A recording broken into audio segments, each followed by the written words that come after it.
الحمد لله وكفى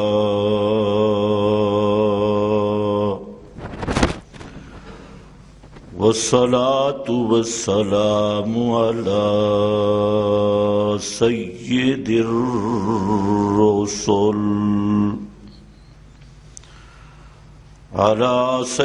الرسل وخاتم الأنبياء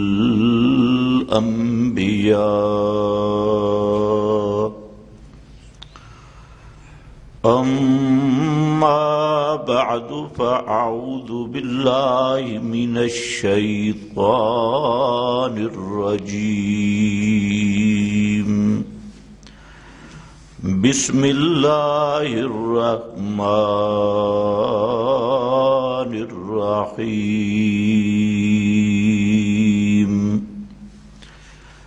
وأن هذا صراطي مستقيما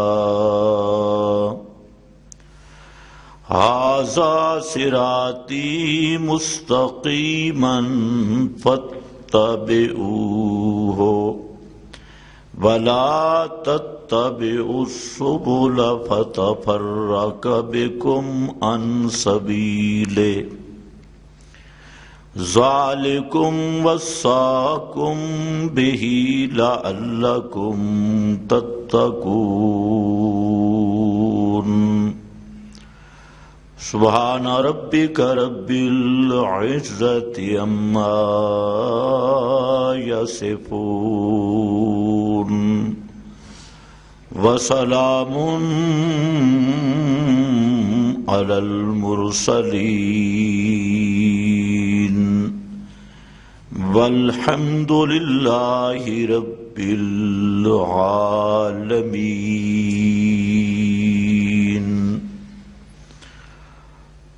انتہائی قابل قدر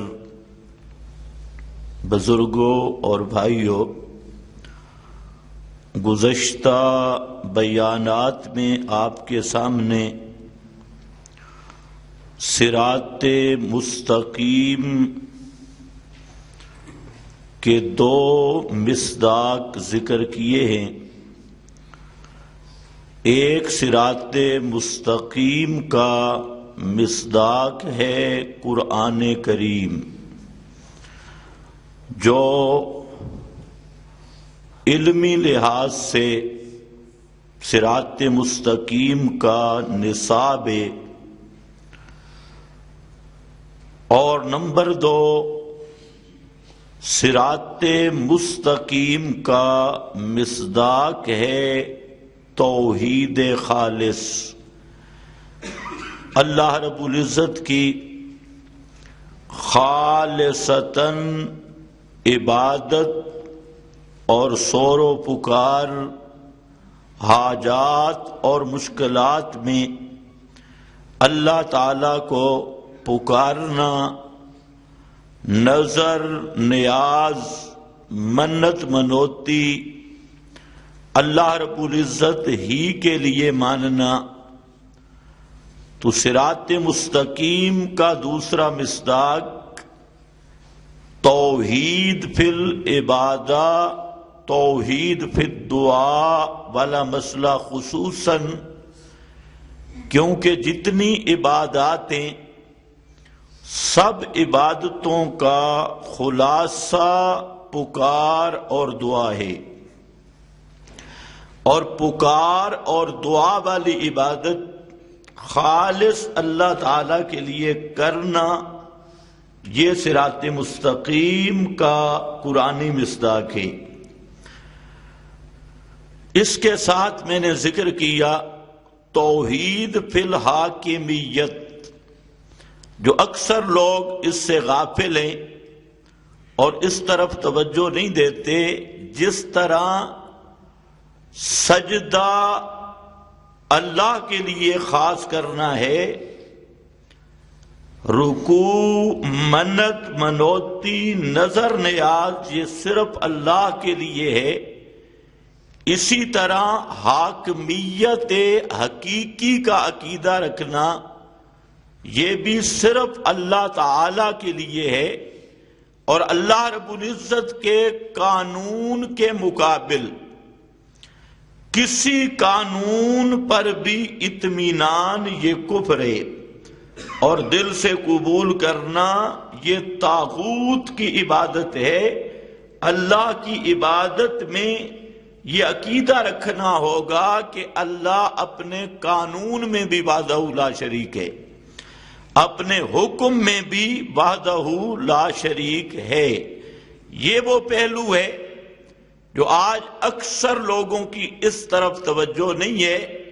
عبادت، نظر نیاز، منت منوتی میں تو توحید کا نام اکثر سنا جاتا ہے، لیکن یہ مسئلہ کہ قانون اور نظام، یہ نظام الہی حق ہے، اور اس کے مد مقابل ہر نظم، ہر نظام، ہر قانون، وہ قانون شیطان کا ہے، باطل ہے اور طاغوتی قانون ہے، چاہے وہ جس شکل میں بھی موجود ہو۔ تو یہ بھی صراط مستقیم کا وہ مصداق ہے جس کے لیے ہم ہر روز دعا مانگتے ہیں، اہدنا الصراط المستقیم۔ آج ہمارا عنوان ہے صراط مستقیم کا تیسرا مصداق، اور وہ مصداق ہے صراط مستقیم کا پیغمبر کریم صلی اللہ علیہ وسلم کی سنت اور آپ کی اتباع۔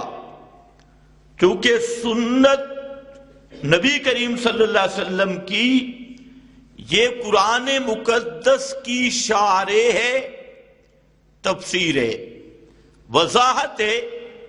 اس لیے قرآن مقدس پر پورا عمل کرنے کے لیے سنت پر ایمان لانا ضروری ہے۔ اگر سنت کو نکال دیں تو قرآن مقدس پر مکمل طور پہ عمل کوئی بھی نہیں کر سکتا۔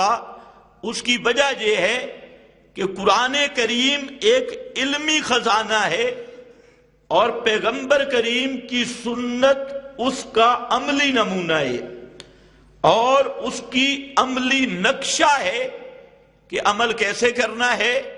مثلا قرآن میں آیا اقیموا الصلاۃ، نماز قائم کرو، بس قرآن نے اتنا بتایا۔ اب نماز قائم کس طرح ہوگی، اس میں کون سی صورت اختیار کی جائے گی، تو یہ چیز ہمیں سنت سے ملے گی۔ اسی طرح قرآن نے کہا آتوا الزکاۃ، زکوٰۃ ادا کرو۔ اب وہ زکوٰۃ کتنی ادا کرنی ہے، کب ادا کرنی ہے، کتنا مال ہو تو ادا کرنی ہے، اور اس کی پوری صورت کیا ہے، تو اس کی آپ کو تشریح ملے گی سنت محمد مصطفیٰ میں صلی اللہ علیہ وسلم۔ قرآن کریم نے یہ حکم دیا ہے کہ حج کرو، اتموا الحجۃ والعمرۃ للہ، حج اور عمرہ اللہ کے لیے۔ اب وہ حج اور عمرہ کہاں کرنا ہے؟ پاکستان میں بھی گنجائش ہے، ادھر کو شروع کر دے، لوگوں نے تو شروع کی ہے۔ لال شہباز قلندر کے دربار پہ بھی حج ہو رہا ہے، اور ہر دربار پہ سالانہ عرسوں کی شکل میں حج ہوتا ہے، اسی طرح منت منوتیاں، اسی طرح ہدیے ہدائے، اور مسلمان کعبہ کا طواف کرتے ہیں، مشرک دربار پہ ڈانس کرتی، ڈھول مارتے ہیں، قوالیاں، اور بالکل وہی طرز ہے درباروں کے ساتھ جو کعبہ کے ساتھ مسلمان کرتا ہے، تو مشرک جہاں درباروں کے ساتھ کرتے ہیں۔ اور کچھ لوگوں کا حج ہوتا ہے نجف اشرف، کربلا معلی، پاکوں کے دربار کی زیارت، اس کا نام بھی انہوں نے رکھا ہے زیارت، اور حج کا معنی بھی زیارت ہے، یعنی بالکل وہ حج کا نمونہ اور نقل سپیشلسٹ یہاں سفر کریں گے۔ کہاں جا رہے ہیں جی؟ کربلا معلی۔ کہاں جا رہے ہیں؟ خواجہ اجمیر کی قبر پر۔ اور پشاور کے لوگ آتے ہیں بری امام، پیدل چل کے منتیں مان کے، اور پنڈی والے جاتے ہیں لاہور، کہتے ہیں داتا کی نگری، لاہور والے کراچی، اور کراچی لاہور پشاور سارے مل کر ملتان، کیونکہ وہ تو علاقائی آلہہ من دون اللہ کا ہے، کہتے ہیں اولیاء اللہ کا شہر ہے، اولیاء اللہ کا شہر ہے۔ تو یہ درباروں پہ حج، عرس، اور مسلمان کعبہ میں اللہ کے نام کی نظر نیاز کے جانور لے جاتے ہیں، اور مشرک کالے بکرے تھے، کالے ککڑ، یہ درباروں پہ لے جاتے ہیں، ہوتا وہی حج ہے، اور نام تھوڑا سا بدل دیا، اس کا نام رکھ دیا عرس شریف۔ ایک مولوی صاحب سے میں نے پوچھا بھئی عرس کا معنی کیا ہے، آپ کیا لیتی؟ لغت میں عرس کہتے ہیں شادی کو، عروس کہتے ہیں دلہن کو، تاریس کہتے ہیں رات گزارنے کو، اور عرس کہتے ہیں شادی کو۔ تو آپ بزرگوں کا تو کہتے ہیں ہم بھی یہی معنی لیتی، تو کیا مطلب بزرگ ہر سال شادی کرتی؟ تو کہتے ہیں ہاں تمہیں کیا پتا، ہر سال قبر والا شادی کرتا ہے۔ تو میں نے کہا وہ بیچارہ تو نہیں کر سکتا، البتہ قبر کے اوپر جو فقیر ہیں وہ بے شک کرتے ہوں گے۔ نوراتے بٹھا کے آتے ہو تو وہ تو کر لیں گے، لیکن نیچے والا بابا اگر شادی کر سکتا ہوتا نا تو اپنی بیوی کو بیوہ چھوڑ کے قبر میں ڈیرا نہ لگاتا، وہ اپنی بیوی کے پاس رہتا۔ وہ بیوی بیچاری ادھر بیٹھی ہے اور بابا ہر سال نئی شادی کر رہا ہے۔ یہ کیا ہے؟ عرس شریف، زیارت شریف۔ تو بہرحال حج کرنا ہے، حج کی تفصیل کیا ہے، کہاں کرنا ہے؟ وَلْيَطَّوَّفُوا بِالْبَيْتِ الْعَتِيقِ لِلَّهِ عَلَى النَّاسِ حِجُّ الْبَيْتِ۔ اتنی بات آ گئی کہ بیت کا حج اور پرانے گھر کا طواف یہ کرنے ہیں۔ اب وہ پرانا گھر کہاں ہے؟ یہ ذرا کسی پرویزی سے پوچھ کے دو جو سنت کا منکر ہے، بے ایمان، اور کسی منکر حدیث دجال سے پوچھو کہ قرآن نے کہا کعبۃ اللہ کا حج کرنا، بیت کا حج کرنا ہے، پرانے گھر کا طواف کرنا ہے۔ اب حدیث کو نکال کے سنت کا انکار کر کے وہ کعبۃ اللہ میں بتا دے، بیت اللہ بتا دے، وہ بیت بتا دے، بیت عتیق بتا دے جس کا چکر لگانی ہے، جہاں جا کے حج کرنا ہے۔ تو یہ سارے منکرین حدیث مریں گے لیکن اس کی تعیین نہیں کر سکتے کہ وہ کعبہ ہے کہاں، صفا مروہ۔ تو ادھر آپ کے پنڈی اسلام آباد میں بھی صفا مروہ پہ میں نے دیکھا 2 بورڈ لگے ہوئے۔ اب کہاں جہاں شروع کر دے صفا مروہ، جب کوئی پہاڑی کا نام رکھ لے صفا مروہ، تو وہ تعجین جب قرآن نے کہا بیت اللہ کا حج کرنا ہے، پیغمبر کریم نے کر کے دکھایا کہ یہ ہے بیت اللہ۔ قرآن نے جب کہا وَلَنُوَلِّيَنَّكَ قِبْلَةً تَرْضَاهَا، قبلہ کی طرف منہ کرنے کا حکم دیا، وہ قبلہ کیا؟ پیغمبر کریم نے اس کی طرف رخ کر کے دکھا کے بتایا یہ کعبہ ہے کہ نماز میں اس کی طرح منہ کرنا ہے اور حج میں اس کعبہ کا طواف کرنا ہے۔ وہ تعیین بتلائی محمد مصطفیٰ صلی اللہ علیہ وسلم نے، اور جتنے منکرین حدیث پرویزی ذہن کے بے ایمان لوگ ہیں جو سنت محمد مصطفیٰ کے منکر ہیں اور حجیت حدیث کے منکر ہیں، ان سب کو میرا چیلنج ہے کہ وہ کبھی قرآن پہ ایمان رکھ سکتے ہی نہیں۔ سوال نہیں پیدا ہوتا، کیونکہ سنت کیا ہے؟ پیغمبر کریم کی سنت بیان قرآن ہے، قرآن کی تفسیر ہے، قرآن کی شرح ہے۔ اب ہم بیچارے درمیان میں آگے یہ چوتھے پانچویں نمبر پہ میں ذکر کروں گا حدیث کے بارے میں۔ ایک اس طبقہ سے ہمارا واسطہ ہے جو سارے دنیا کے جھوٹ حدیث کے نام پہ پیش کرتی ہے اور پیغمبر کریم کے ذمہ جھوٹی مکذوبہ روایات لگاتی ہے، اور دوسری طرف ہمارا ان سے مقابلہ ہے جو صحیح احادیث کو بھی رگڑا لگاتی ہے، اور ان کے دل اتنا بے ایمان ہے کہ ہر وقت حدیث کے خلاف ایک محاذ قائم کیا ہوا ہے جو پیغمبر کریم کے سچے فرمودات سنت ہے اس کا بھی انکار کرتے ہیں۔ تو جس طرح وہ موضوع اور مکذوبہ روایات کو پیغمبر کی طرف نسبت کرنے والے کذاب اور دجال اور بے ایمان ہیں، اسی طرح سنت محمد مصطفیٰ کا انکار کرنے والا بھی ملحد اور شیطان ہے۔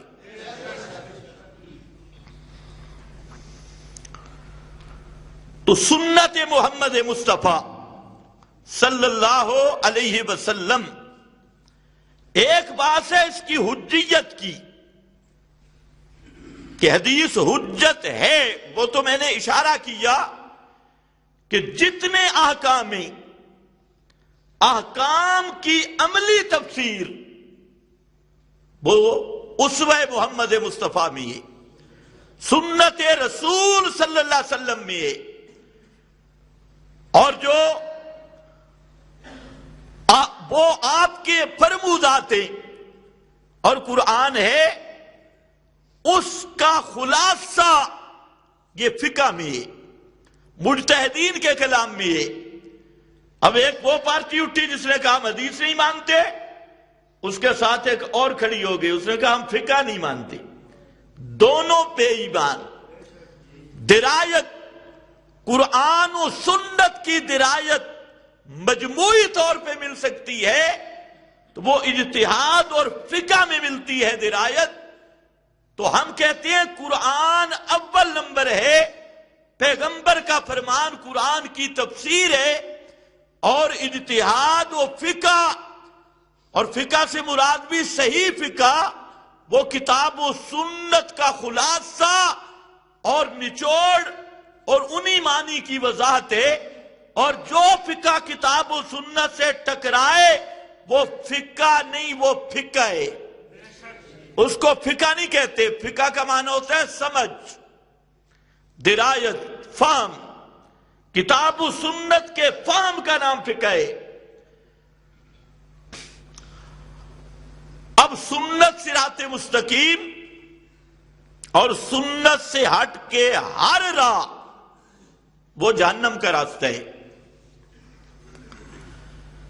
میں نے پہلی تقریر میں کہا تھا جب یہ عنوان شروع ہوا کہ صراط مستقیم یہ پل صراط کا نمونہ ہے، اور پل صراط جہنم پہ، نیچے جہنم کے شعلے، جنت وہ جائے گا جو پل صراط سے پار ہو گیا، گزر گیا۔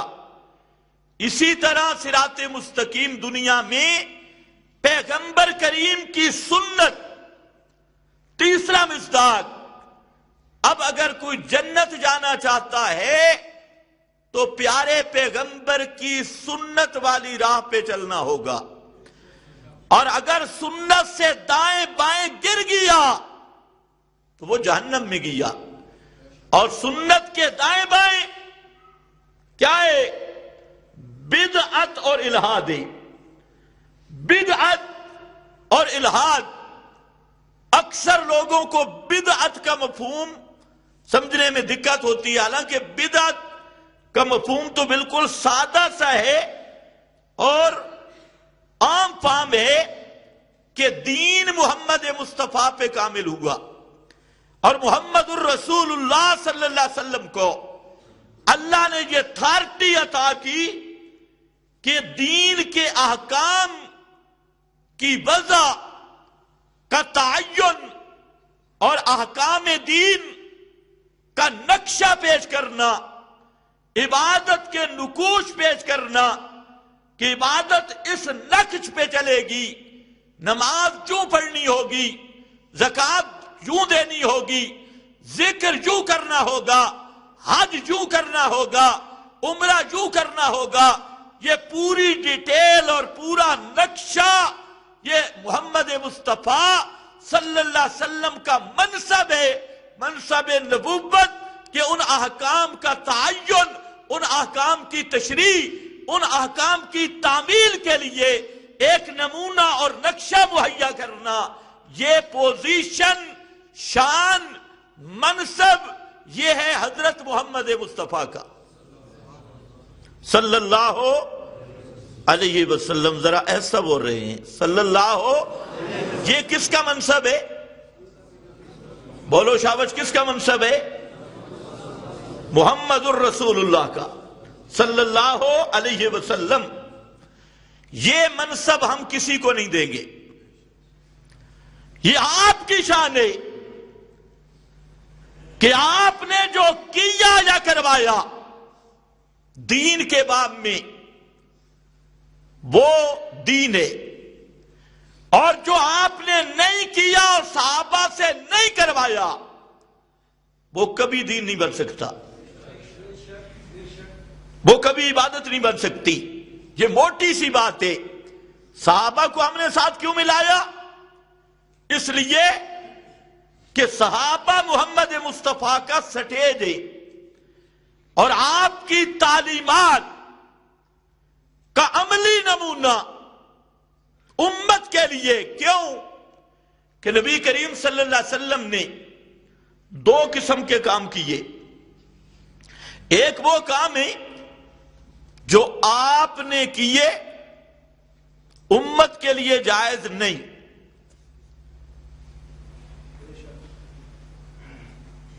اب بہت سارے لوگ پریشان ہوں گے، آپ نے کیے امت کے لیے جائز نہیں ہے، اس کو کہتے ہیں آپ کے خصائص اور خصوصیات، آپ کے خصائص تھے امت کے لیے، وہ قطعاً جائز نہیں۔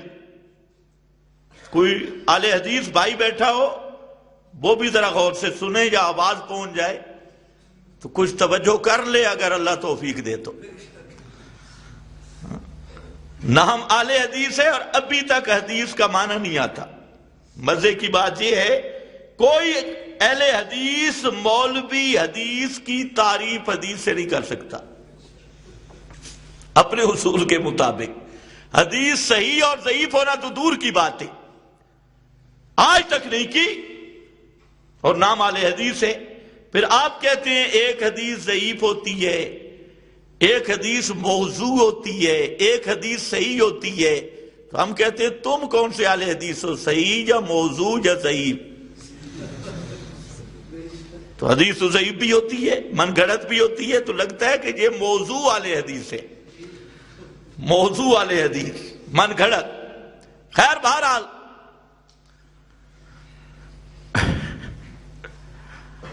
آپ صلی اللہ علیہ وسلم، حضرت عائشہ رضی اللہ تعالیٰ عنہ فرماتی ہے آپ نے سنتیں پڑھی، صبح کی سو گئے، اور آپ کے خراٹے مبارک کی آواز بھی سنی گئی، اٹھے نماز پڑھائی ولم یتوضا، آپ نے وضو نہیں کیا۔ آپ یہ کر سکتے ہیں؟ یہ کیا ہے؟ پیغمبر کریم کی خصوصیت ہے، یہ آپ کے خصائص ہے۔ یہاں پر للڑ پارٹی نے بھی صحیح سمجھا ہے، انہوں نے سمجھا ہے کہ نبی نیند اور بیداری برابر ہے، آگے پھر نتیجہ نکالا، موت اور حیات بھی برابر ہے۔ نیند بیداری برابر ہے کس بات میں؟ کہ جس طرح بیداری میں نبی کا دل شیطان کے وسوسوں سے معصوم ہے، اسی طرح نیند میں بھی نبی کا دل شیطان کے وسوسوں سے محفوظ ہے۔ یہ معنی ہے، یہ نہیں ہے کہ نیند میں پیغمبر سنے، دیکھے، ادراک، وہ تو سب کے لیے قانون ہے کہ نیند نام ہی اس چیز کا ہے کہ ادراک ختم ہو جاتا ہے۔ آپ ایسے سوتے ہیں تو سنتے رہتے ہوں گے دوران نیند، جی دیکھتے رہتے ہیں، حواس خمسہ کام کرتے ہیں، اور اگر آپ دیکھ رہے ہوں، سن رہے ہوں تو اسے نیند کہیں گے؟ کتنی موٹی سی بات ہے، لیکن ان کا عقل اس سے بھی موٹا ہے، بات سے بھی۔ اور ادراک نہیں ہوتا، پیغمبر بھی سو جائے تو ادراک، ورنہ تو نیند کا انکار ہے۔ نیند نام ہی حواس خمسہ کا ادراک کے معطل ہونے کا ہے، اور اسی کو قرآن نے بیان کیا، اللہ یتوفی الانفس حین موتها واللتی لم تمت فی منامها۔ نیند والے کا جو ادراک ہے وہ پورا پورا لے لیا جاتا ہے، نہ وہ سنتا ہے، نہ دیکھتا ہے، نہ سونگتا ہے، دنیاوی ادراک اس کا ختم۔ اور یہ اس بات میں پیغمبر اور امتی دونوں برابر ہیں۔ اگر جو نہیں سمجھ آئی تو ہمارے پاس ٹیکے بھی ہیں، گولیاں بھی ہیں، جہاں گولی سے کام نہ لگے ٹپے تو پھر وہ ٹیکا لگانا پڑتا ہے۔ چلو آج گولی سے ہی کام کرتی ہے۔ آپ صلی اللہ علیہ وسلم کی وہ رات غزوہ سے واپسی ہے، راستے میں نیند غالب ہونے لگی، ایک وادی تھی، یہ بخاری مسلم کی حدیث ہے، وادی تھی، تو آپ صلی اللہ علیہ وسلم نے رات کا آخری حصہ وہاں پر گزارنے کا فیصلہ کیا، لیکن اعلان کیا کہ من یکلأ لنا، کون ہماری چوکیداری کرے گا؟ کس چیز کی چوکیداری؟ کہ صبح کی نماز پہ ہمیں کون اٹھائے گا؟ کیونکہ رات کے آخری حصہ میں نیند تو بہت آتی ہے، سفر ہو، جو ڈرائیور حضرات ہیں ان کو صحیح پتہ ہے بھئی جب آخری حصہ ہوتا ہے تو، اور پھر سفر لمبا ہو۔ حضرت بلال نے کہا میں نگرانی کروں گا۔ آپ نے فرمایا ٹھیک، آپ بھی سو گئے، صحابہ بھی سو گئے۔ حضرت بلال مشرق کی طرف، سورج نکلنے کی طرف دیکھتے رہے کہ صبح صادق جب طلوع ہوتی ہے تو مشرق کی سمت سے ایک روشنی آتی ہے، تو پلان کے ساتھ ٹیک لگا کر یوں دیکھ رہے تھے، غلبت عیناہو، حضرت بلال بھی سو گئے، سارے صحابہ سو گئے، نبی کریم علیہ السلام سو گئے، حضرت بلال بھی سو گئے، حتیٰ کہ سورج کی گرمی لگی، سورج اتنا اوپر آ گیا کہ جب سورج کی صحیح گرمی لگی تو حضرت فاروق اعظم بیدار ہوئے اور زور زور سے اللہ اکبر کہنے لگے۔ آپ صلی اللہ علیہ وسلم، صحابہ بیدار ہوئے، ابھی تک حضرت بلال پلان کے ساتھ ہی سویا تھا۔ تو آپ نے پوچھا بلال کیا ہوا؟ عرض کی یا رسول اللہ جو آپ کے ساتھ ہو گیا، میرے ساتھ بھی وہ ہو گیا، نیند آ گئی۔ تو آپ نے فرمایا کہ یہ جو روحیں ہیں نا، یہ اللہ کے قبضے میں ہوتی ہے، یہ اللہ کے قبضے میں ہی۔ آپ وہاں سے چلے، آگے جا کے قضا نماز پڑھی۔ سوال یہ ہے اگر آپ کو پتا تھا بھئی صبح صادق ہو گئی تو کیا جان بوجھ کے نماز نہیں پڑھی؟ آپ کا کیا عقیدہ ہے جی؟ صحابہ نہیں، تو پھر ماننا پڑے گا کہ نیند پیغمبر کے پر بھی آ جائے تو دنیا کے حال کا پتہ نہیں ہوتا، اور موت آئے تب بھی دنیا کے حال کا پتہ نہیں ہوتا۔ ان عقل کے اندھوں کو الٹا نظر آتا ہے۔ خیر، واپس آ جاؤ۔ آپ نے نماز پڑھائی تے وضو، آپ کی نیند جو ہے اس سے وضو ٹوٹتا نہیں۔ اب یہ امت کے لیے سنت نہیں ہے، یہ آپ کی خصوصیت ہے۔ آپ صلی اللہ علیہ وسلم نے بیک وقت 9-11 بیویاں آپ کے عقد میں، ویسے تو آپ کے عقد زیادہ ہیں لیکن 9 اور 11 آپ کے بیک وقت عقد میں، آپ کے لیے جائز ہے؟ آپ لوگوں کے لیے آپ نے کیا۔ اب وہ جو کہتے ہیں حدیث میں آیا، ان کو کہا حدیث تو آ گئی، ذرا عمل کرو، یہ بھی حدیث ہے۔ اس طرح کے بہت سارے احکام ایسے جو نبی مکرم صلی اللہ علیہ وسلم کے ساتھ خاص ہیں، آپ کے خصائص میں سے امت کے لیے وہ کرنا جائز بھی نہیں، اور اگر کوئی امتی کرے تو مسلمان بھی نہیں۔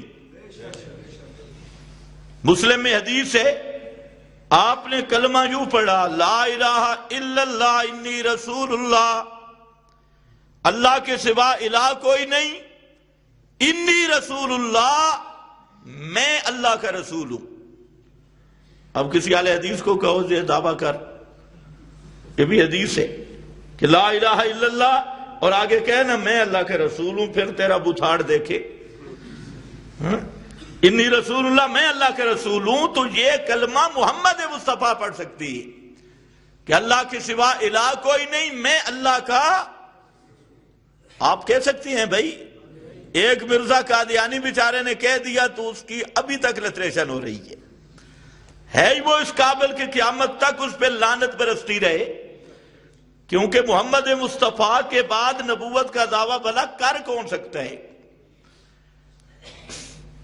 آپ کو نبوت دے کر اللہ نے نبی بنانی چھوڑ دی ہے، کیونکہ اب ضرورت ہی نہیں رہی۔ ایک قادیانی مجھے کہتا ہے کہ نبوت رحمت ہے، اور آپ کہتے ہیں نبوت کا دروازہ بند ہے، تو رحمت کا دروازہ بند ہو سکتا ہے؟ میں نے کہا رحمت ضرورت تک رحمت ہوتی ہے، اور جب ضرورت بڑھ جائے تو زحمت بن جاتی ہے۔ بارش رحمت ہے کہ نہیں؟ لیکن کس حد تک؟ جتنی، اور جب ضرورت پوری ہو جائے اور بارش نہ رکے، وہ رحمت رہتی ہے یا رحمت عذاب بن جاتی ہے؟ تو نبوت رحمت ہے، لیکن محمد مصطفیٰ پر اس رحمت کا کمال ہو گیا، اکمال ہو گیا۔ اب اس کے بعد نبوت کا دعویٰ عذاب بنے گا، کیونکہ سچی نبوتوں کے خاتم وہ محمد مصطفیٰ ہے صلی اللہ علیہ وسلم۔ خیر آؤ، تو میں نے کہا کہ آپ کے ساتھ کون ہے؟ صحابہ۔ تو سنت اسی کا نام ہے کہ آپ نے کیا اور صحابہ نے بھی، یا آپ نے نہیں کیا اور صحابہ نے کیا، تب بھی وہ سنت ہے۔ اس لیے فرمایا علیکم بسنتی وسنت الخلفاء الراشدین، وہ بھی سنت ہے۔ تو یہ بات ذہن میں رکھ لو کہ پیغمبر کریم صلی اللہ علیہ وسلم اور اصحاب پیغمبر نے جو کام کیا وہ دین ہے، اور جو نہیں کیا اس کو دین سمجھنا یہ بدعت ہے، اور صراط مستقیم سنت ہے، بدعت نہیں۔ اس پر پہلے بھی کئی تقریریں ہو چکی، میں اس کی طرف نہیں جاؤں گا جو پہلے بیان کیا۔ ایک نئے پہلو سن لو۔ سنت سب سے بڑی، جو اہل بدعت سنت کی مخالفت کرتی ہیں اور ہر بدعت کرتی ہیں، تو ان کا سب سے بڑا ہتھیار یہ ہوتا ہے کہ منع دکھاؤ۔ یہ مولوی ان کو یاد کراتے ہیں کہ کوئی بدعت کرو نا تو ان کو کہو بھئی اس سے منع دکھاؤ، اگر منع نہیں تو کیا ہے؟ جائز ہے، اور منع آ گیا تب ناجائز ہے۔ تو اس لیے ایک تو جہاں تحقیقی اور علمی مقام ہے وہ یہ ہے کہ دو قسم کے امور ہیں، ایک ہے دنیاوی امور، دنیا کے کام، اور ایک ہے دین اور عبادت، دونوں میں فرق ہے۔ جہاں دین اور عبادت کا مسئلہ ہے تو وہاں ثبوت ضروری ہے۔ جہاں دین اور عبادت کا مسئلہ ہے تو وہاں کیا ہے؟ ثبوت ضروری ہے۔ اور جو دنیا کا معاملہ ہے اس سے منع ضروری ہے۔ یہ بات ذرا سمجھنی ہے۔ جہاں دین اور عبادت کا معاملہ آ گیا وہ کرنا تب ہے کہ ثابت ہو، اور جہاں دنیا کا معاملہ ہے وہاں چھوڑنا تب ہے کہ منع ہو، چھوڑنا تب ہے کہ منع ہو۔ اصل قانون یہ ہے۔ اب یہ اہل بدعت مولویوں کی بات سمجھ ہی نہیں آئی، انہوں نے فقہا کی کتابوں کا ایک حوالہ لیا ہوا، الاصل فی الاشیاء اباحہ، کہ چیزوں میں اصل اباحت ہے، حالانکہ وہ ہے الاصل فی الاشیاء الاباحہ، اور ہماری بات بدعت کے عنوان پہ ان اشیاء جو امور دنیاوی میں قطعاً نہیں، ہماری بات بدعت کے عنوان میں عبادت اور دین کا موضوع ہمارا زیر بات ہے۔ تو اس کے متعلق یاد رکھنا، ان دونوں کو گڑبڑ کر دیا جاتا ہے، عوام کو بھی تلبیس کرتے ہیں، اور جی منع دکھاؤ۔ منع کہاں دکھانا ہوگا؟ دنیاوی امور میں، اور ثبوت کہاں دکھانا ہوگا؟ دینی امور میں، عبادت میں۔ اب اس پر قرآن مقدس اور احادیث سے پیغمبر کی اور آثار صحابہ اور تمام فقہا مجتہدین متفق ہیں کہ جب دین اور عبادت کا معاملہ ہوگا تو اس وقت تک وہ عبادت نہیں بن سکتی جب تک ثابت نہ ہو، اور جب دنیا کا معاملہ ہوگا تو اس سے اس وقت تک رکنا ضروری نہیں جب تک منع نہیں ہوگی۔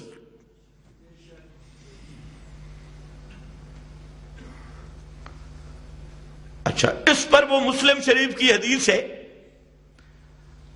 مشہور ہے، میں صرف حوالہ دے رہا ہوں کہ نبی کریم صلی اللہ علیہ وسلم کا گزر ہوا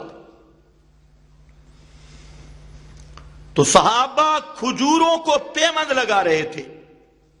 اس حدیث کے ٹکڑے کو یاد کرنا ہے۔ پیمند کیا ہوتا ہے کہ نر کھجور کے خوشے مادہ کے ساتھ ملائے جاتی، وہ پیمند کاری کر رہے تھے۔ تو آپ صلی اللہ علیہ وسلم نے فرمایا کہ یہ کیا کر رہے ہو؟ انہوں نے کہا یا رسول اللہ، یہ ہم پیمند کر رہے ہیں۔ فرمایا اچھا، فرمایا چھوڑ دو اس کو۔ صحابہ نے چھوڑ دیا۔ جب پھل لگے تو اس سال بہت ہی کم پھل لگے۔ آپ صلی اللہ علیہ وسلم کو بتلایا گیا کہ کھجوریں بہت کم ہوئی، تو آپ نے وہاں پر کھڑے ہو کے اعلان کیا۔ آپ نے فرمایا میں اللہ کا نبی ہوں، اگر دین کے معاملہ میں، عبادت کے معاملہ میں تمہیں کچھ حکم دوں فخذوہ ہو، اس کو لو، اور رہ گئے دنیاوی امور، انتم اعلم بامور دنیاکم، دنیا کے امور میں تم خود زیادہ علم رکھتے ہو، وہ دنیا کے امور جانے اور تم جانو۔ اس بات کو ذرا غور کرنا ہے. دنیاوی امور میں آپ نے کیا دے دی؟ اجازت. لیکن دینی امور میں اپنے حکم کا پابند رکھا کہ میں نبی ہوں، دین مجھ سے لوگے، اور دنیاوی امور انتم اعلم بامور دنیاکم، دنیاوی معاملات میں تم زیادہ ماہر ہو، تمہارا تجربہ زیادہ ہے. تو دنیاوی معاملات میں اللہ کے محبوب نے اباحت کا حکم جاری کیا، اور دین کے معاملات کو اپنے حکم کے ساتھ خاص کر کے پابند کیا. تو یہ حدیث ہے ہمارے اس دعویٰ کی دلیل کہ دنیاوی امور میں جب تک منع نہ ہو تو منع نہیں کیا جائے گا، اور جہاں دین کا معاملہ آئے گا تو پھر منع والی بات نہیں ہوگی، وہاں ثبوت درکار ہوگا، اور وہاں پر جب تک ثابت نہیں ہوگا تو اس کو دین یا عبادت نہیں کہہ سکتے. پھر ایک آیت ہے جو آپ اکثر سنتے ہیں، اس سے بھی ہمارا استدلال ہے. اپنے اسی دعویٰ پر میں سمجھا دے رہا ہوں کہ عبادت و دین کے معاملہ میں تم آزاد نہیں، تم پابند ہو محمد مصطفیٰ کی صلی اللہ علیہ وسلم. اور جو دنیاوی امور ہے تو اصل تو اباحت ہے، لیکن دنیاوی امور میں بھی کہیں آپ نے منع کر دیا تو پھر اس منع کے بھی آپ پابندے. معروف آیت ہے قل ان کنتم تحبون اللہ، فرما دیجئے میرے پیغمبر ان کنتم تحبون اللہ، اگر تم اللہ سے محبت کرنا چاہتے ہو. مطلب کیا ہے؟ وہ اعمال جن سے اللہ کو راضی کرنا ہے، اور وہ عمل جس سے اللہ راضی ہو، اس کا نام عبادت ہے. وہ اعمال جن سے مقصد خدا کو راضی کرنا ہو، اسی کا نام عبادت ہے، اسی کا نام دین ہے. تو فرمایا قل ان کنتم تحبون اللہ فاتبعونی یحببکم اللہ. اس کے لیے شرط ہے ایسے کام، ایسے امور جن سے تم اللہ کو راضی کرنا چاہتے ہو اور اللہ کو خوش کرنا چاہتے ہو، تو اس کے لیے فاتبعونی، میری اتباع، میری اتباع، میرے پیچھے چل کے آؤ گے. تو جہاں آپ نے پابند کیا کہ دینی امور اور عبادت کا معاملہ، اس میں آپ آزاد نہیں ہو، آپ پابند ہو اتباع محمد مصطفیٰ کی صلی اللہ علیہ وسلم. سب سے بڑا دھوکہ اہل بدعت یہی عوام کو دیتی ہیں، اور جی منع دکھا دو، منع دکھا دو. اب یہاں پر دین کے معاملہ میں اس سے بڑی منع کیا ہوگی؟ فرمایا کہ اگر اللہ کو راضی کرنا چاہتی ہو، اللہ سے محبت کرنا چاہتی ہو، فاتبعونی، پس میری اتباع کرنی ہوگی، یعنی میرے پیچھے چل کے آنا ہوگا. یحببکم اللہ، یحببکم اللہ، اللہ تمہارے اعمال قبول کر لے گا. یحببکم اللہ، یہ وہ محبت نہیں جو تم سمجھتی ہو. اللہ تم سے محبت کرے گا. یصیبکم، اللہ تمہارے اعمال کو قبول کرے گا اور اس پہ اجر اور ثواب عطا کرے گا. لیکن یصیبکم کے لیے شرط ہے فاتبعونی، اتباع محمد مصطفیٰ صلی اللہ علیہ وسلم. یہاں آپ اپنی مرضی نہیں کر سکتے. اور اصل جو اہل بدعت ہوتی ہیں، ان کے عقل کا نور بھی نہیں ہوتا اور ایمان تو ہوتا ہی نہیں نا، تو فہم بھی نہیں ہوتا. انہیں پتہ ہی نہیں اتباع کہتے کس کو ہے. اچھا، سورہ اعراف میں اور ترتیب ذکر کی، اتبعوہ تہتدوا، پیغمبر کی اتباع کرو تب ہدایت پاؤ گے، تہتدوا، ورنہ ہدایت مل نہیں سکتی اتباع محمدی کے بغیر۔ اب ان بیچاروں کو اتباع کا معنی ہی نہیں ہے۔ پھر اللہ نے تعریف جب صحابہ کی تو اس میں ایک لفظ لایا، یتبعون النبی الامی، کہ یہ وہ جماعت ہے جو محمد مصطفیٰ کی متبع جماعت ہے۔ یتبعون النبی، یہ پیغمبر کی اتباع کرنے والے ہیں۔ اتبعوہ تہتدوا، تم اتباع کرو محمد مصطفیٰ کی، تب کامیاب ہوگے۔ اور فاتبعونی یحببکم اللہ۔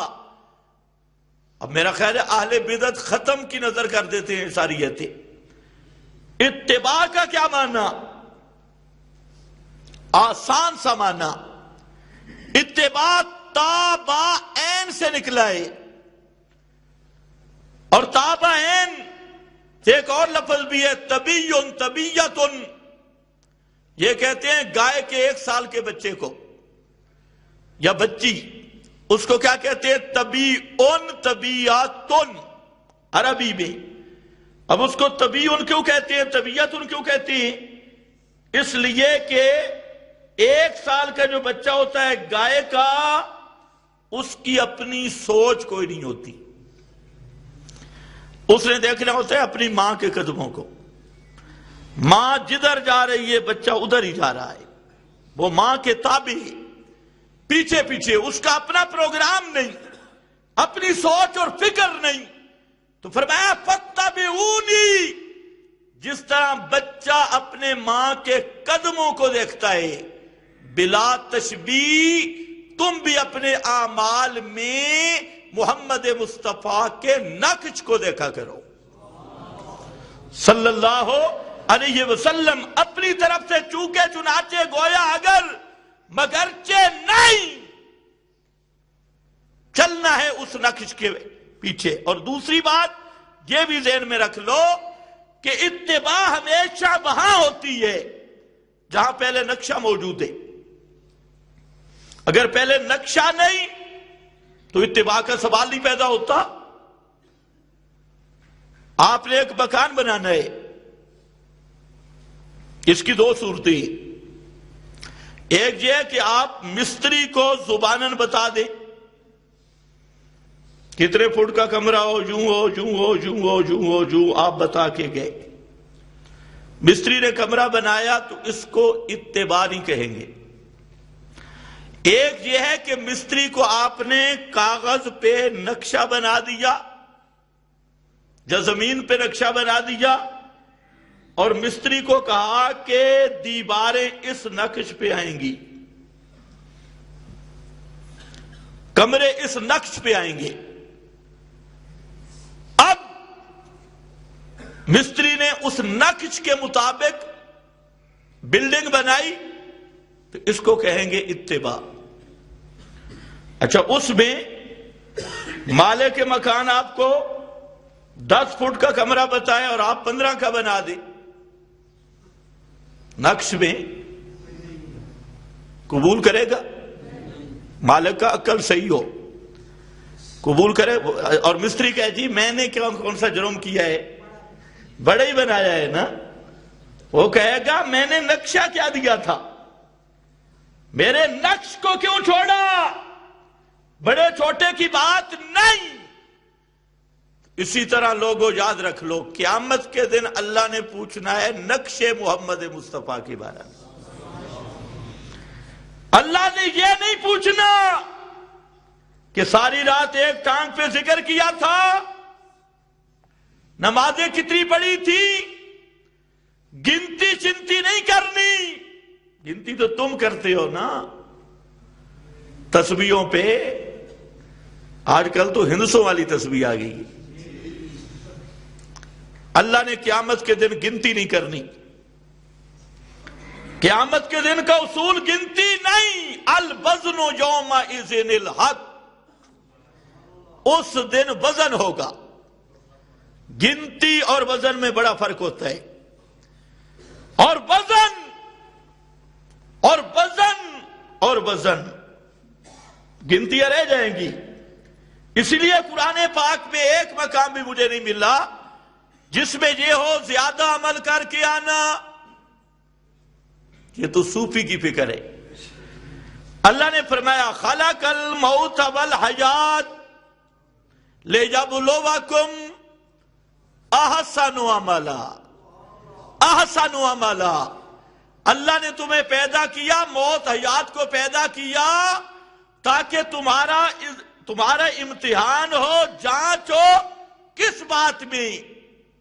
ایوکم، سارے پڑھو، ایوکم احسن عملا، کہ تم میں سے خوبصورت عمل کون کرتا ہے؟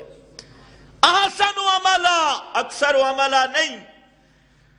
اور فرمایا من کان یرجو لقاء ربہ فلیعمل عملا صالحا، عملا صالحا۔ جو اللہ سے ملنے ملاقات کی امید رکھتا ہو تو فلیعمل عملا صالحا، یہاں پر بھی اکثر نہیں، تو عمل کرے صالح، صالح عمل، اور وہاں احسن عملا، سونے عمل، خائستہ عمل، احسن عملا، خوبصورت عمل کون کر کے آتا ہے؟ حسن والے عمل کون کر کے آتا ہے؟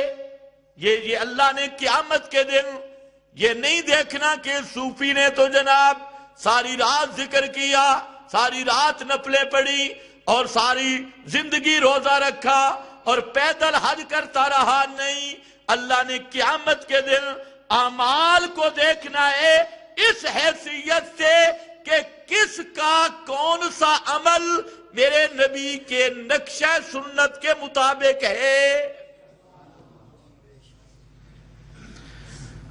احسن عملا، اور کیا فرمایا؟ من جاء بالحسنہ، من جاء بالحسنہ۔ ایک ہی نقطہ سمجھ آ جائے تو سارا موضوع سمجھ آ جائے گا۔ وہ عمل جو جنت کا ذریعہ ہے اس کا نام ہے حسنہ، حسنہ، اور جنت کا نام ہے الحسنہ۔ اب وہ حسنہ کیا ہے؟ ہمیں سورہ احزاب میں مل گئی، لَقَدْ كَانَ لَكُمْ فِي رَسُولِ اللَّهِ أُسْوَةٌ حَسَنَةٌ۔ محمد مصطفیٰ کے زندگی میں اسوہ حسنہ ہے۔ اس لیے میرا بھائی، اللہ نے آپ کو وہ خوبصورت جو نقشہ دیا ہے اور قیامت کے دن اسی نقشے کی قدر ہوگی۔ عمل تھوڑا بھی ہوا لیکن سنت کے مطابق ہوا تو اس پہ ثواب زیادہ ہوگا، اور عمل زیادہ ہوا اور سنت کے مطابق نہ ہوا تو سوائے لعنت کے کوئی چیز نصیب نہیں ہوگی۔ اب بتاؤ حرج کیا ہے؟ بیتی کیا بتاتے ہیں جی؟ تاں کیڑی گل لیتے، حرج کیا ہے؟ ہم کہتے ہیں سب سے بڑی تاں کیڑی گل، سب سے بڑی حرج یہ ہے کہ قیامت میں جو اعمال کے قبول اور رد کرنے کا معیار ہے وہ معیار ہوگا سنت محمد مصطفیٰ صلی اللہ علیہ وسلم۔ عمل قبول ہوگا وہ جو محمد مصطفیٰ کی سنت کے مطابق ہے، اور عمل مردود ہوگا جو محمد مصطفیٰ کی سنت کے مطابق نہیں۔ قیامت کے دن کسی پیر کا طریقہ نہیں چلے گا۔ جو آپ وہاں پر یوں کہہ دیں جو گولڑے شریف والے یوں کرتے تھے، ہمارے فلانے بزرگ یوں کرتے تھے، گولڑے والے بھی اسی امتحان میں آئیں گے کہ سنت کے مطابق عمل کتنا کیا، اس سانچے میں تولے جائیں گے۔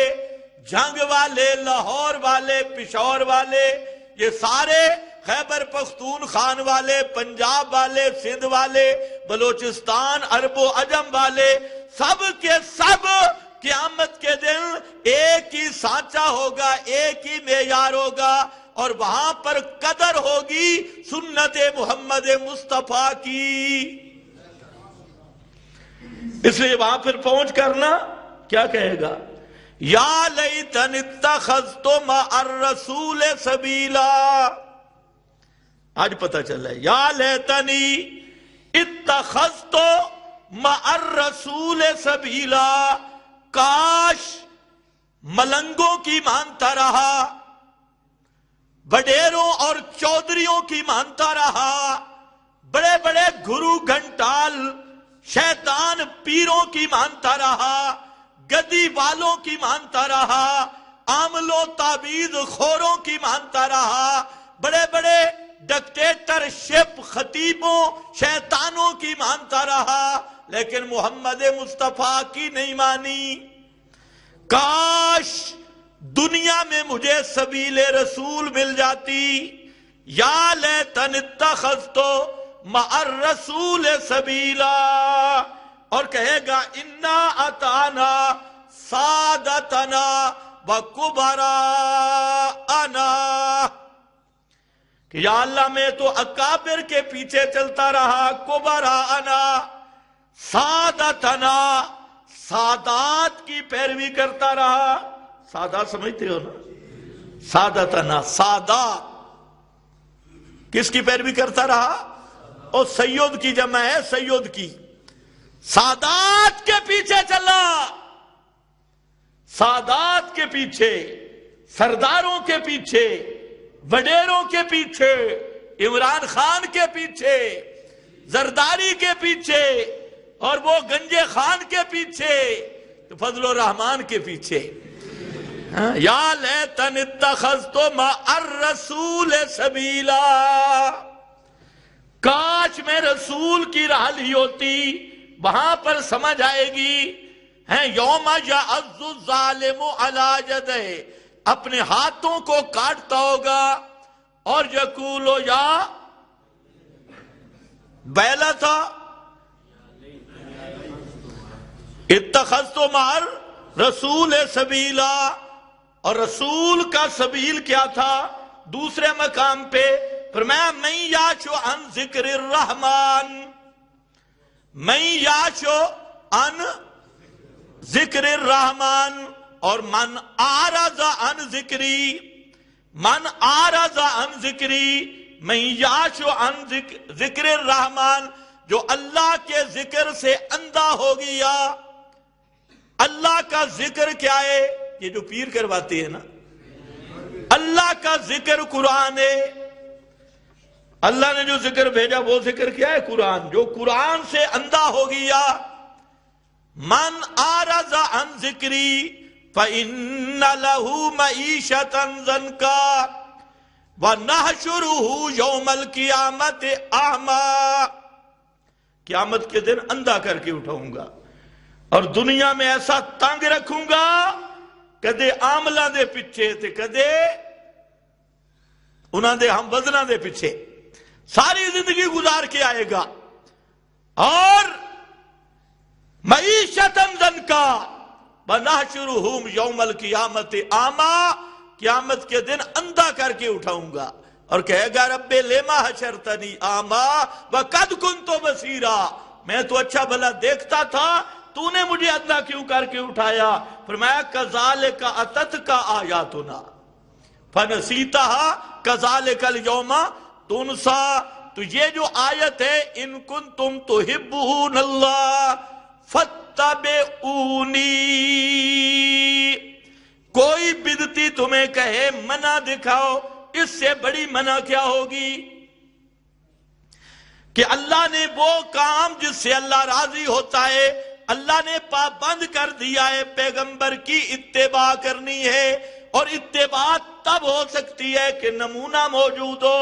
پیغمبر نے جو نقشہ دیا اور وہ نقشے کے خطوط، اسی کو فرمایا لَقَدْ كَانَ لَكُمْ فِي رَسُولِ اللَّهِ أُسْوَةٌ حَسَنَةٌ، اور اسی کو فرمایا خَلَقَ الْمَوْتَ وَالْحَيَاةَ لِيَبْلُوَكُمْ أَيُّكُمْ أَحْسَنُ عَمَلًا، اسی کو فرمایا مَنْ جَاءَ بِالْحَسَنَةِ، اسی کو فرمایا لِلَّذِينَ أَحْسَنُوا الْحُسْنَى، جنہوں نے احسنو ان کے لیے ہوگا الحسنہ. تو جہاں فرمایا پیچھے رہنا ہے نقشے سے آگے نہیں بڑھنا، خطوط نہیں بدلنے۔ دوسرا مقام سورہ حجرات کا ہے، وہ بھی سن لو۔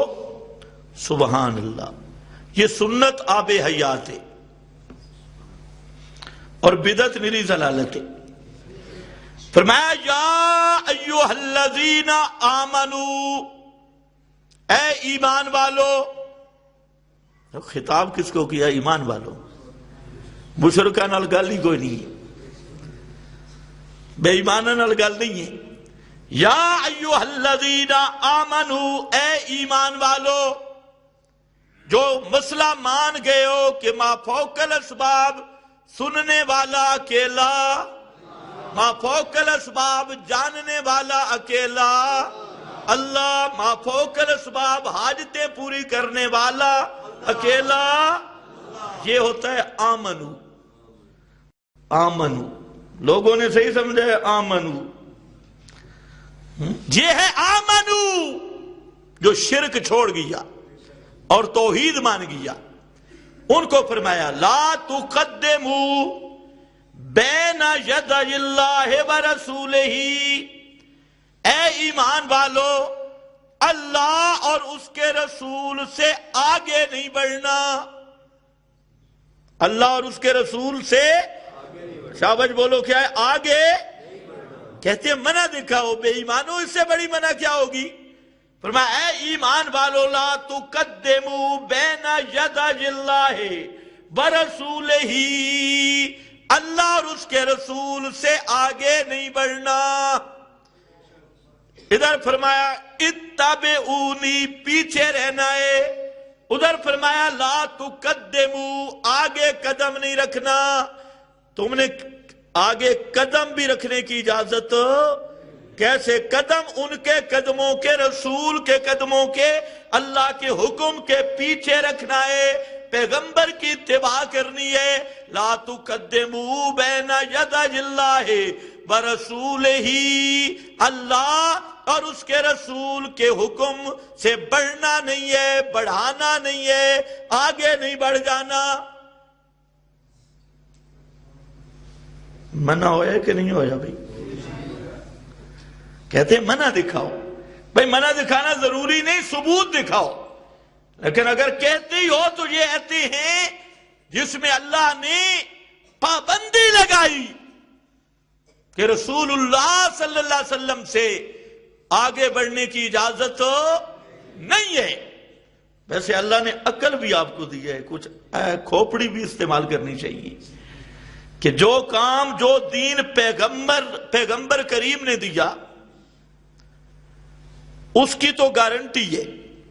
ان الدین عند اللہ الاسلام، اسلام کس نے پیش کیا؟ جی نبی پاک صلی اللہ علیہ وسلم نے پیش کیا یا نہیں کیا؟ آپ نے کون سا دین پیش کیا؟ اسلام۔ کون سا دین پیش کیا؟ اور اس اسلام کو ماننے والا کون ہے؟ مسلمان۔ اس اسلام کو ماننے والا کون ہے؟ مسلمان۔ اور جو دین آپ کے بعد بنایا گیا اس کو کیا بولو گے؟ وہ اسلام ہوگا؟ اگر وہ اسلام ہے تو اس کا مطلب ہے اللہ کے رسول نے اسلام پورا پیش نہیں کیا، اور اگر وہ اسلام نہیں تو من یبتغی غیر الاسلام دینا فلن یقبل۔ اللہ نے فرمایا ان الدین عند اللہ، اے لوگو اللہ کے ہاں جو دین ہے وہ مرضی دین، پسندیدہ دین، قبول مقبول دین، وہ کون ہے؟ الاسلام۔ نظام بھی الاسلام، قانون بھی الاسلام، طریقہ بھی الاسلام۔ اللہ کے ہاں اسلام ہے، مرضی اور قبولیت والا دین۔ اور جو اسلام کے علاوہ کوئی اور دین تلاش کرے، من یبتغی غیر الاسلام دینا، غیر الاسلام دینا۔ اچھا اللہ وہ اسلام جو دین ہے وہ ہر وقت میں مولوی پورا کریں گے، پیر پورا کریں گے، ساتھ چپریں لگا کر تحریفیں کر کے؟ فرمایا نہیں، الیوم اکملت لکم دینکم، الیوم اکملت لکم، یہ آیت کس پہ نازل ہوئی تھی؟ محمد مصطفیٰ صلی اللہ علیہ وسلم پہ۔ آپ کے آخری حج، عصر کا وقت، جمعے کا دن، اونٹنی پہ سوار تھے اللہ کے محبوب، آخری حج میں حجۃ الوداع، دن کا بھی آخر، نبیوں کا بھی آخری، دن کا بھی آخر اور حج بھی آخری دن کی اثر آپ پہ جو آیت آئی الیوم اکملت لکم دینکم واتممت علیکم نعمتی ورضیت لکم الاسلام دینا، میں نے پسند کیا ہے تمہارے لیے اسلام کو بطور دین کے، وہی ان الدین عند اللہ الاسلام، اسلام مکمل ہو گیا محمد مصطفیٰ کی زندگی میں، صحابہ نے اس پہ عمل کیا، آپ نے عمل کروایا۔ اب جو بعد کی بدعتی آدمی ہے یا تو یہ کہنا چاہتا ہے کہ اسلام مکمل ہی نہیں ہوا۔ اب یہ نظریہ کہ اسلام پورا نہیں ہوا تھا کفریہ ہے کہ نہیں ہے؟ حرج ہے کہ نہیں ہے؟ یا تو یہ کہیں، اور پھر یہ ختم نبوت کا بھی منکر ہے، کیونکہ پیغمبر کریم پہ وحی بند ہو گئی۔ اور آپ کو پتہ ہے اللہ کو راضی کرنا عقل سے نہیں ہو سکتا،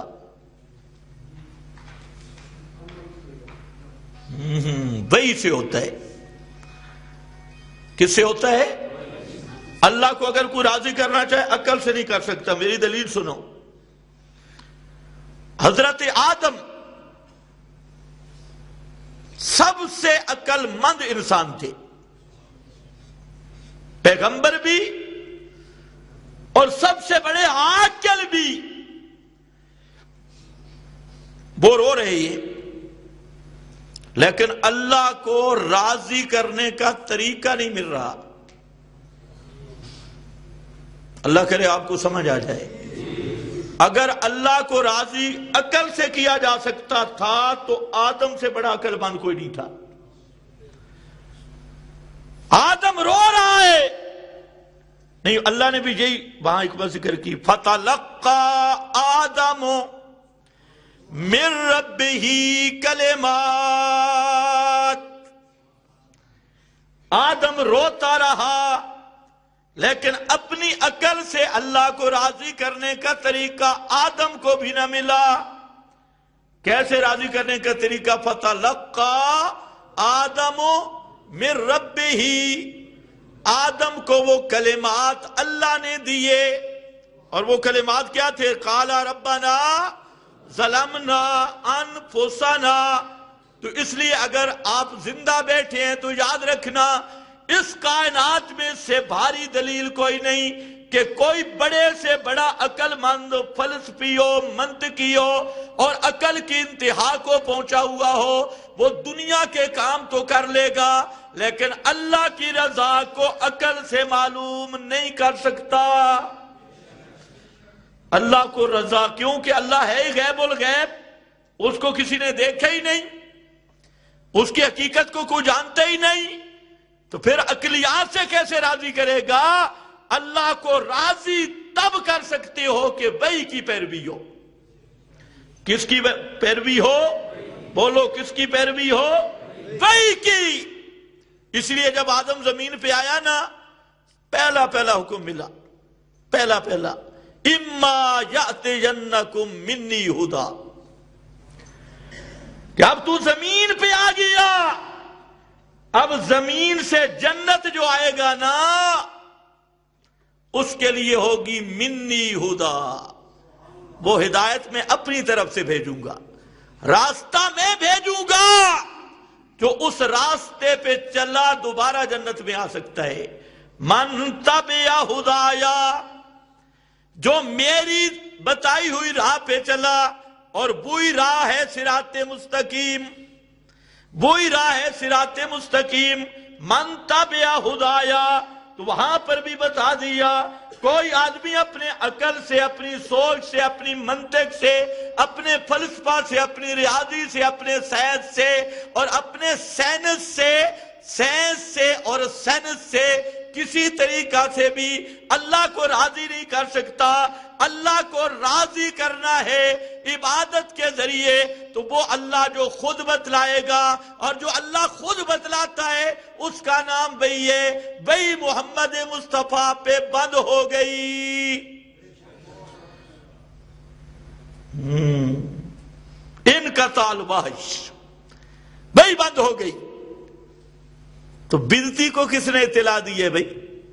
یہ جو ساری دنیا کی بدعتیں کر رہا ہے اور کہتا ہے اللہ کو راضی کر رہا ہوں، اس سے پوچھو بھئی تو محمد مصطفیٰ پہ بند ہو گئی، تجھے کس نے بھئی کی؟ کہتا ہے جی مجھے القاء ہوا ہے، الہام ہوا ہے، میں نے قرآن دیکھا، یا اللہ اس کا کیا جواب ہوگا؟ مولوی تو ماشاءاللہ پہلے پنجاب میں بڑے بے ایمان کذاب تھے، اب خیبر پختونخوا میں بھی ہے، بڑے بڑے دجاجلہ کہتے کہ ہیں مجھے اشارہ ہوا ہے، القاء ہوا ہے، خواب آیا ہے، عالم بیداری میں مجھے بزرگ ملے ہیں مرے ہوئے، امام ابو حنیفہ ملے ہیں، فلانے ملے ہیں، دجال من الدجاجلہ۔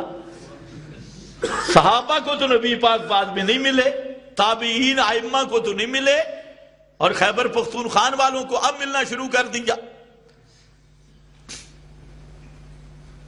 وہ زندیق طارق جمیل جو سب سے بڑا زندیق ہے، اس نے ایک اور بکواس کیا، کوئی مسلمان نہیں سن سکتا حضرت عائشہ صدیقہ کے بارے میں، بہت بڑا بکواس کیا، اور ذمہ کس کے لگایا؟ صدیق اکبر کے۔ صدیق اکبر نے فرمایا نواب دی بچی اور فلانے، اتنا بڑا بدماش بکواس، لیکن دیوبندیوں کو بھی اللہ ہدایت دے۔ اب ایسے آدمی کو تو عام چوک پہ پھانسی لگانا چاہیے، اور یہ یاد رکھو یہ اصل یہودی اور رافضی ہے۔ کبھی حضرت معاویہ کو بکواس کرتا ہے، کبھی حضرت عائشہ کو، اور اس نے جو واقعہ وہ بیان کیا تیمم والا، حدیث پہ بھی جھوٹ بولا، ایسے حدیث کے لفظ ہی نہیں، پیغمبر پہ جھوٹ بولتے ہوئے، اور اپنی طرف سے اور نواب دی بچی تیرے وجود مصیبت آئی، نواب کی فلاں، اس طرح کے ایسے گندے الفاظ ہم تو وہ ادا ہی نہیں کر سکتے۔ اور حضرت عائشہ صدیقہ کے بارے میں اس شیطان کو ذرا یہ شرم نہیں آئی، لیکن کیا بات ہے ریمنڈ والوں کو، اب بھی اس کو سامری والا بچڑا بنا کے پوج رہے، کہتے ہیں کہو کچھ نہیں، کیوں جی مقدس گائیں، کچھ نہ کہو، ہم سے تجھے نہیں ہو سکتا۔ وہ صحابہ کو بکواس کرے اور ہم کہیں جی حضرت جی اللہ پٹھانوں کو بھی توفیق دے کہ اس کی لتریشن کرے۔ خیر آؤ، کیا بات چل رہی تھی، بھول گئی آخری۔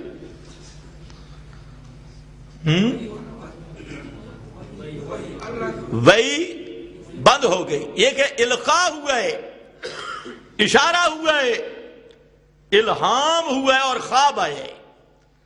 یہ خواب تو بہت پہلے بریلویوں کو بڑے خواب آتے تھے، اس سے پہلے شیعوں کو، اب ماشاءاللہ دیوبندیوں کو بھی بڑے خواب آتی ہیں۔ کھا کر سونا ہے صحیح، 10-12 روٹیاں کھا کر سو، ڈکار خواب تو آنے ہی ہے نا، لیکن یہ میں بتا چکا ہوں خوابوں میں ملتے بزرگ نہیں، وہ بے زرگ ملتا ہے۔ قیضنا لہم قرانا، وہی ہے انسانی شکل میں ملنے والا اور فراڈ کر کر ملنے والا۔ تو اس لیے یاد رکھو وہی محمد مصطفیٰ پہ ختم ہو گئی، اور محمد عربی کے بعد کسی کا خواب حجت نہیں، کسی کا الہام بروزن الاخر ہی وہ حجت نہیں، کسی کا القاء حجت نہیں۔ لیکن میں نے اس کو تلاش بڑا کیا کہ یا اللہ یہ جو بڑے بڑے مولوی ہیں، مفتی صاحبان بھی ہیں، صوفی بھی ہیں، پیروں کو تو رات دن الہام ہوتا ہے اور القاء اور کشف، تو اس کا قرآن نے کیا کہا ہے؟ بڑی تلاش کے بعد ایک آیت مجھے ملی اور بڑا مزہ آ گئی، سمجھے نا؟ ایک آیت ہے، فَإِنَّ الشَّيَاطِينَ لَيُوحُونَ إِلَىٰ أَوْلِيَائِهِمْ إِنَّ الشَّيَاطِينَ لَيُوحُونَ إِلَىٰ أَوْلِيَائِهِمْ۔ اوپر والی وحی خاتم الانبیاء پہ ختم ہو گئی، اب ایک وحی باقی ہے، اور وہ وحی کیا ہے؟ شیطان والی وحی۔ بے شک شیاطین وحی کرتے ہیں، القاء کرتے ہیں، الہام کرتے ہیں، اور خوابوں میں ملتے ہیں، دل میں بات ڈالتے ہیں، لیکن ہر ایک کے نہیں کہ تم بھی تیار ہو جاؤ بھئی ہمارے دل میں بھی کوئی آئے، توارد آئے، فرمایا نہیں، اِلَىٰ أَوْلِيَائِهِمْ، جو شیطان کا پکا دوست ہوتا ہے، شیطان اپنے یاروں، بیلیوں اور دوستوں کے دلوں میں القاء کرتا ہے اور وحی کرتا ہے۔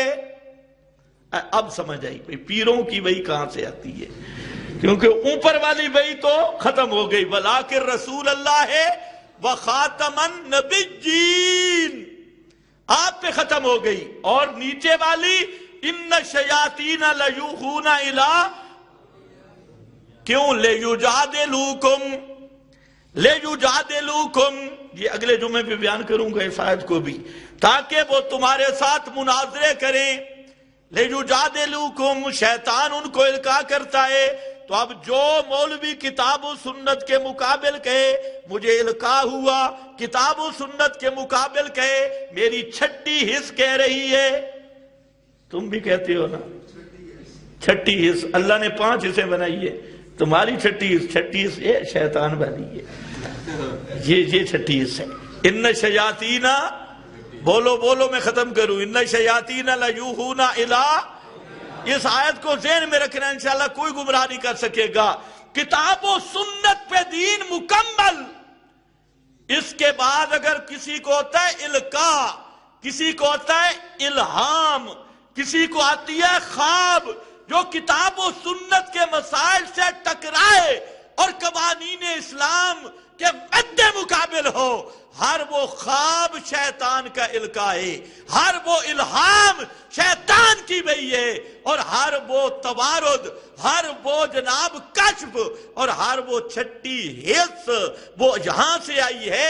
اِنَّ الشَّيَاطِينَ لَيُوحُونَ إِلَىٰ أَوْلِيَائِهِمْ، تو جتنے بدعتی آج کہہ رہے ہیں ہمیں الہام ہوا، میں سمجھ گیا باقی یہ کہاں سے ہو رہا ہے، اس کا بڑا مرکز کہاں ہے؟ اِنَّ الشَّيَاطِينَ، کیونکہ اوپر والی وحی محمد مصطفیٰ پہ بند ہو گئی، اور نیچے والی، ہاں اسی لیے مرزا قادیانی کو بھی جو وحی آئی تھی شروع میں کیا تھی؟ آئی لو یو۔